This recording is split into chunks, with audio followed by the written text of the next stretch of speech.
जब पांडव वन विहार को निकले तब सभी पांडव वन के एक स्थान पर रुके। सभी को प्यास लग रही थी। तभी अनुज पांडव नकुल ने सभी भाइयों को विश्राम करने कहा और स्वयं पानी लेने चला गया। समीप ही उसे एक निर्मल जल से भरा जलाशय दिखा, जिसे देख वह तेजी से उसकी तरफ पानी लेने के लिए बढ़ा। तभी अचानक एक आकाशवाणी हुई जिसने नकुल को चेतावनी देते हुए कहा, हे पांडु पुत्र, यह मेरा जलाशय है। अगर इसका पानी पीना है तो तुम्हें मेरी जिज्ञासा को शांत करना होगा, जिसके लिए तुम्हें मेरे कुछ प्रश्नों का उचित उत्तर देना होगा। अगर तुम मेरी बात नहीं मानोगे तो तुम्हें मृत्यु का भागी बनाना होगा। नकुल ने उसकी एक ना सुनी। उसे अपने और अपने भाइयों की शक्ति पर बहुत अभिमान था। उसी अभिमान के चलते वो जलाशय का पानी पीता है और उसकी उसी वक्त मृत्यु हो जाती है।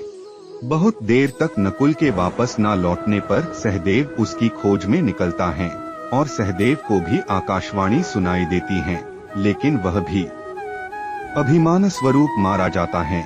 क्रमश अर्जुन और भीम का भी यही हाल होता है। एक के बाद एक चारों पांडवों की मृत्यु हो जाती है।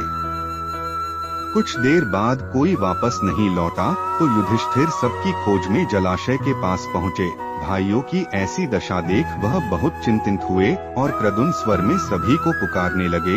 तब पुनः आकाशवाणी हुई और कहा, मेरे कारण ही तुम्हारे भाइयों की मृत्यु हुई है। युधिष्ठिर ने विनम्रता से सवाल पूछने को कहा। उनके ऐसा कहते ही वहां यक्ष देवता आए और उन्होंने युधिष्ठिर से अपने प्रश्नों के उत्तर मांगे। युधिष्ठिर ने सहजता से उनकी जिज्ञासा को शांत किया। फलस्वरूप यक्ष देवता ने युधिष्ठिर को वरदान दिया कि वो अपने भाइयों में से किसी एक के प्राण वापस ले सकते हो। युधिष्ठिर ने वरदान स्वरूप नकुल को मांगा। इस पर यक्ष देव ने अचंभित होकर पूछा, तुमने नकुल के प्राण क्यों मांगे? तुम्हें अर्जुन अथवा भीम में से किसी को चुनना था जो आजीवन तुम्हारी रक्षा करते। इस पर युधिष्ठिर ने कहा, हे यक्ष देव, बिना तीन भाइयों के भी मैं इस संरक्षण का क्या करता। मैंने नकुल को इसलिए मांगा क्योंकि वह माता माद्री का पुत्र है। इस तरह मैं माता कुंती और नकुल माता माद्री का पुत्र होने से दोनों माताओं की एक एक संतान जीवित रहती, जिससे दोनों के कुल जीवित रहेंगे। इसलिए हे यक्ष देवता, मुझे आप नकुल दे दीजिए। युधिष्ठिर के इस धर्मपरायण स्वभाव से प्रसन्न होकर यक्ष देव सभी पांडवों को जीवित करते हैं, जिसके बाद पांडवों को अपने अभिमान पर लज्जा आती है।